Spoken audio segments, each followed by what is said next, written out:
Welcome back to The Lead, the national lead now. Whomever is elected the next president of the United States will inherit the terrorist threat that will not be vanquished before Inauguration Day next January. And one of the most compelling of those terrorist threats, we are told, is the determination by ISIS to attack in the U.S. within the next year. Today, the Secretary of the Department of Homeland Security said that ISIS is the most prominent terrorist group on the world stage, and with 6 new terror-related arrests in the U.S. already just this year, it could be a matter of time before another successful plot against the homeland.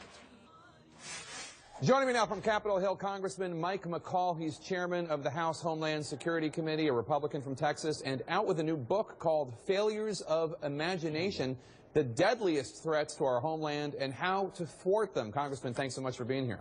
Thanks, Jake. Thanks for having me. So the Director of National Intelligence is saying that ISIS is determined to attack the United States in 2016. Last year, of course, we saw terrorists in Chattanooga, Tennessee, San Bernardino, California. You get daily intelligence briefings. What type of attacks are officials most worried about? I think an active shooter type attack like what we saw in Paris. I think an attack on military installations, police officers. They send a lot of internet traffic into the United States, really with 2 messages. One, come to Syria and join the fight, or if you can't do that, then attack and kill where you are. That's the one that impacts the homeland, in addition to the foreign fighters who have traveled to the region and have come back to the United States. Is there anything new that officials are doing to combat this threat?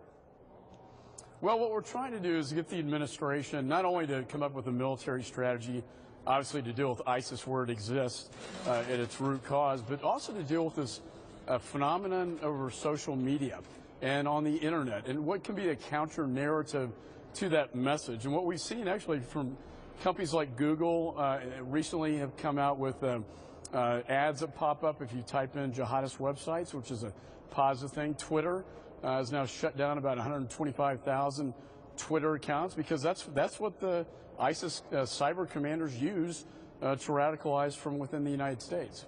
In your book, you describe a number of potential terrorist scenarios, ones that really concern you. In one case, you explore what if terrorists hacked the U.S. power grid. Do you ever get concerned that a book like this might give terrorists more ideas, or is this just, you're just going where the terrorists are already talking? Well, we did a fictional scenario in each chapter to get the interest of the reader, but in each chapter we say, could this really happen? And that's the important educational piece for the American public, that they've actively either tried to do this or they're actively plotting it. And so they thought of all these. It's an open source document, obviously. And what I'm trying to do is educate not only the American people, but policymakers as to what the true nature of the threat is, and then also importantly, what can we do to stop it? President Obama unveiled his 2017 budget proposal. You're very critical on the spending, or lack of spending, you say, on national security. What's an area that could use a boost in funding?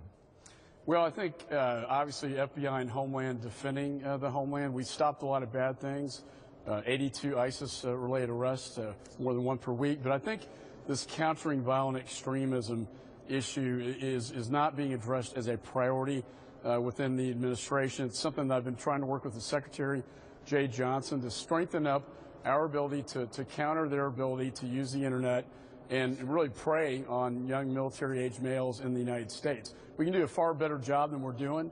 We don't really have a counter-narrative right now, and I think we ought to be focused on that. All right, the book, Failures of Imagination. Congressman Mike McCaul, thanks so much. Jake, thanks for